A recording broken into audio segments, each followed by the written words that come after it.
Morning, আমি সঙ্গীতা। আমার নতুন একটা ব্লগে তোমাদেরকে অনেক অনেক ওয়েলকাম। কেমন আছো তোমরা সবাই? আশা করছি ভালো আছো আর সুস্থ আছো। আমরাও না বেশ ভালো আছি।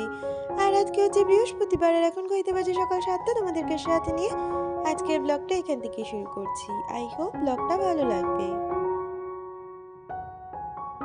আর এই যে ছেলের স্কুলের জন্য টিফিনটা প্যাক করে দিচ্ছি। আজকে টিফিনে দিয়েছি বাউলি আর দিয়েছি লটি চকোপাই, সঙ্গে দুটো চকলেট। আজকেও তোজোকে স্কুলে দিতে গেছিলাম, কারণ ওর কয়েকদিন ডিমান্ড হয়েছে যে ওকে আমাকেই স্কুলে দিতে যেতে হবে। তাই ওকে স্কুলে দিয়ে এসে এখন স্নানটা করে নিলাম। আর স্নানের টাইমে বেশ কিছু জামা কাপড় ছিল, সেগুলোকে কেচে দিয়েছি। এখন সেটা মেলে দেব। আর তারপরে আজকে তো বৃহস্পতিবার, পুজোটাও সেরে নেব। মৌমিতা সর্দার নামে একজন দিয়ে আমাকে কমেন্ট করেছে। সে জানতে চেয়েছে আমার ছেলের এজ কত আর সে কোন ক্লাসে পড়ে।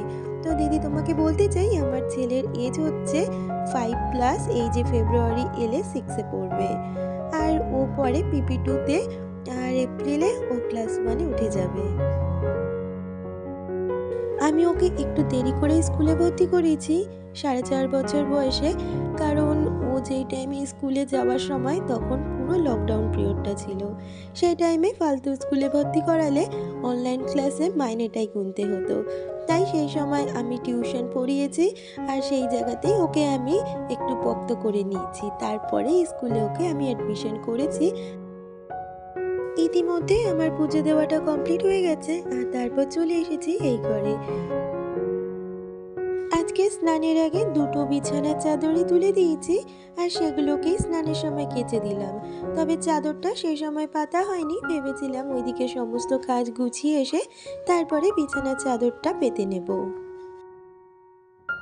আর সেই কাজটাই এখন আমি করে নিচ্ছি। এখনো পর্যন্ত যারা আমার ভিডিও দেখছো, যদি আজকের ভিডিওটার কিছু ভালো লেগে থাকে প্লিজ একটা লাইক কমেন্ট করে দিয়ে যেও। আর আমার চ্যানেলের নতুন বন্ধু হয়ে থাকলে যারা আমার ভিডিও দেখছো, চ্যানেলটাকে চাইলে সাবস্ক্রাইব করে আমার পাশে থাকতে পারো। কালকের ব্লগে অনেকেই আমাকে কমেন্ট করেছো, তারা সবাই বলেছো কালকে কিন্তু বেশ দেখতে লাগছিল। তো তোমাদেরকে অনেক ধন্যবাদ আর আমার অনেক ভালোবাসা। আর এই তো কথা বলতে বলতে আমার বিছানাটা কিন্তু সুন্দরভাবে গোছানো হয়ে গেছে। আর বিছানাটা গুছিয়ে জানলার পর্দাটাও একটু সাইড করে দিলাম, না হলে ঘরে আলোটা ঠিক করে পড়ছিল না। আর এই তো চলে এসেছি এখন রান্না করে। প্রথমে মুসুর ডালটা ঢেলে নিলাম কন্টেনারটার মধ্যে। আর আজকে মুসুর ডাল করব, সাথে একটু চিকেন পাকোড়া করব। আজকে খুব বেশি একটা রান্নার ঝামেলা নেই, আজকে একদমই সোজা সোজা রান্না। আর এই তো কালকে প্রসাদের একটা কন্টেনার খাবার পুরো বেঁচেই গিয়েছিল, সেই কারণে ভাবলাম এটা নষ্ট না করে আজকে আমি আর আমার হাজবেন্ড টিফিনে করে নেব।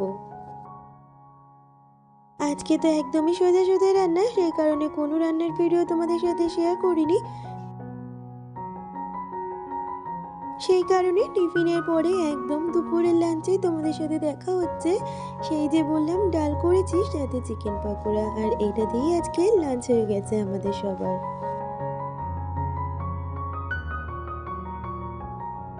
সবার খাওয়া কমপ্লিট হয়ে গেছে, আর এখন আমি একা বসে খেয়ে নেব। হাজব্যান্ডের সাথে ছেলে খাওয়া হয়ে গেছে, আর আমার একটু কাজ বাকি ছিল, সেটা করতে গিয়ে আমার দেরি হয়ে গেছে। তাই ভাবলাম সমস্ত কাজ গুছিয়ে তারপরেই লাঞ্চ করব।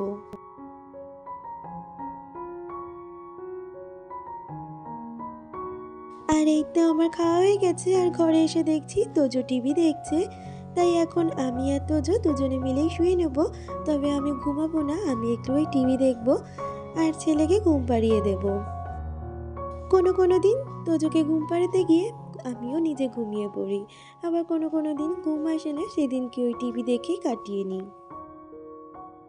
আবারও তোমাদের সাথে দেখা হচ্ছে সেই বিকালবেলা। আর এই তো আজকে এই ঘরের অবস্থাটা ঠিক এরকম। কালকে বেরিয়েছিলাম, সেখানের বেশ কিছু জামা কাপড় বাইরে বেরিয়েছে। তারপরে সকালে এত জামা কাপড়গুলো কেচেছি, সেগুলোও রয়েছে। তার মধ্যে বিছানার চাদরটা চেঞ্জ করেছিলাম, সেটাও পাতা হয়নি। তবে এখন ধীরে ধীরে সমস্ত কাজ গুছিয়ে নেব। সকাল থেকেই ভেবে রেখেছিলাম এই ঘরটা আর সকালের দিকে হাত দেবো না, এটা ওই বিকাল বিকাল একটু পরিষ্কার করে নেব। সেই কারণে দুপুরে তো ঘুমাইনি, তবে তাড়াতাড়ি উঠে গেছিলাম আর উঠেই এই ঘরটা পরিষ্কার করে নিচ্ছি। আসলে এক বেলাও যদি একটা ঘর অগোছালো হয়ে থাকে দেখতে কিন্তু ভীষণই বাজে লাগে। আর আমার মনের মধ্যে এমন একটা ফিলিংস হয় যে ওই ঘরটা আমি কতক্ষণে গোছাবো, আর যদি ঘর বাড়ি না গোছাতে পারি মনে হয় যদি বাইরের কেউ হট করে চলে আসে তাহলে দেখে আমাকে বেশ কিছুটা খারাপই বলবে। সংসারে তো শুধু ঘর গোছানোই আমাদের একমাত্র কাজ না, অনেক গুরুত্বপূর্ণ কাজ কিন্তু আমরা সংসারে পালন করে থাকি।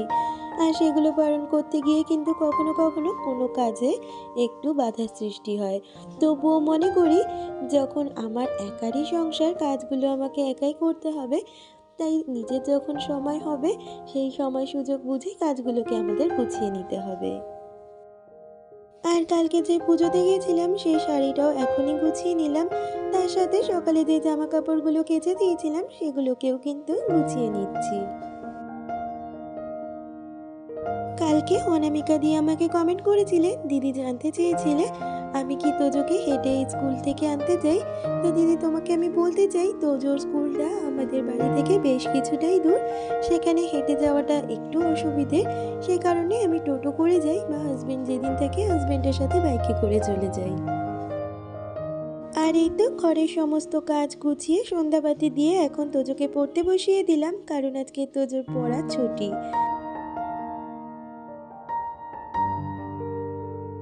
আর তোজোকে পড়ানো শেষ করে চলে এলাম রান্নাঘরে, এখন রাত্রিরে রান্নাটা করে নেব। আজকে রাত্রিবেলা রান্না করব পরোটা, তার সাথে করব একটু ঘুগনি।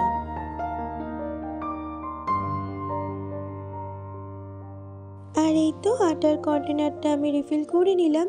আর কোনো কিছু যখন আমি রিফিল করি সেই কন্টেনারগুলোকেও কিন্তু আমি এইভাবে মুছে রাখি। আমাদের সারাদিনে চলার পথে যদি আমরা একটু ছোট ছোট কাজ বুদ্ধি কাটিয়ে করতে পারি তাহলে কিন্তু পরবর্তী সময়ের জন্য অনেকটা বড় কাজ আমাদের জন্য অপেক্ষা করে না। এর আগের ব্লগে আমাকে প্রিয়াঙ্কা দি বলেছিলে এই টমেটোর বীজ বা উচ্ছের বীজ এগুলো কিন্তু খেতে নেই, আর এই তো আজকে আমি কিন্তু টমেটোর গায়ে থেকে সমস্ত বীজ ছাড়িয়ে টমেটোর সাথে একটা মশলা পেস্ট করে নিলাম, তার মধ্যে দিয়েছি রসুন, আদা আর একটু পেঁয়াজ। আর এটা দিয়ে কিন্তু আজকে আমি ঘুগনিটা বানিয়ে নেব। আর এই তো মটরের সাথে আমি কিন্তু দুটো আলুও সিদ্ধ করে নিয়েছি, আর আলুগুলোকে এখন ছাড়িয়ে কেটে নেব। আসলে নতুন আলুগুলো সিদ্ধ হতে একটু বেশি সময় লাগে, আবার ঠান্ডা হয়ে গেলে কেমন যেন শক্ত শক্ত হয়ে যায়।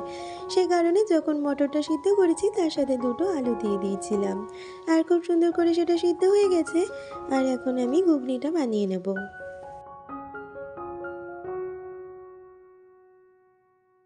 আর এই তো কড়াইতে একটা শুকনো লঙ্কা ফোড়ন দিয়ে সামান্য একটু পেঁয়াজ ভেজে নিয়েছি, তার সাথে আলুগুলো দিয়েও ভালো করে ভেজে নিলাম। আর তার মধ্যে যেই মশলাটা পেস্ট করে রেখেছি সেইটা দিয়ে নাড়িয়ে চাড়িয়ে তার মধ্যে নুন, হলুদ, লঙ্কার গুঁড়ো, জিরের গুঁড়ো সমস্ত মশলা দিয়ে কষিয়ে মটরগুলো দিয়েও কিন্তু নাড়িয়ে জল দিয়ে দিয়েছি। আর এই যে আমার কিন্তু ঘুগনি একদম রেডি, নামানোর আগে একটু ধনেপাতা ছিটিয়ে দিলাম, হয়ে গেল আমার ঘুগনি। আর এই তো এখন পরোটাগুলোকে বেলে নিচ্ছি, তারপরেই পরোটাগুলো ভেজে নেব। আসলে আমার হাজবেন্ড আর ছেলে রুটির থেকেও লুচি পরোটা খেতে বেশি ভালোবাসে, তবে প্রতিদিন আর তো লুচি পরোটা খাওয়া হয় না, মাঝে মধ্যে রুটিও খাওয়া হয়। তবে আজকে আর রুটি করিনি, যেহেতু ঘুগনি করছি সেই কারণে ঘুগনির সাথে একটু পরোটা করে দিলাম। সেদিনকে এইভাবে পরোটা করেছিলাম, তাই আমার হাজবেন্ড বলল আজকেও যখন পরোটাটা করবে ঠিক এইভাবেই একটু বেশি তেলে ভেজে দেবে, তাহলে খেতে জিনিসটা বেশ ভালো লাগে। আর এই তো আমার সমস্ত রান্নাবান্না শেষ হয়ে গেছে, আর রান্না শেষে যে কাজটা প্রতিদিনই করে থাকি রান্নাঘরটা পরিষ্কার। প্রথমে গ্যাস ওভেনটাকে ভালো করে মুছে নিচ্ছি, আর তারপরে কাউন্টার টপটাও ভালো করে মুছে নিচ্ছি।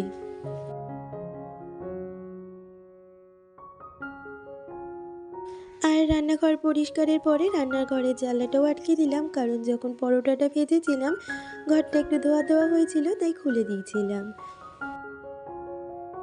আর এখন রাত্রিবেলার জন্য খাবারটা বেড়ে নিচ্ছি, ঘুগনি আর সাথে পরোটা। এটা দিয়েই আজকে ঠান্ডার মধ্যে ডিনারটা কিন্তু বেশ ভালো জমে গেল। তাহলে বন্ধুরা, আজকের ভিডিওটাই পর্যন্ত। দেখা হচ্ছে পরবর্তী কোনো ভিডিওতে।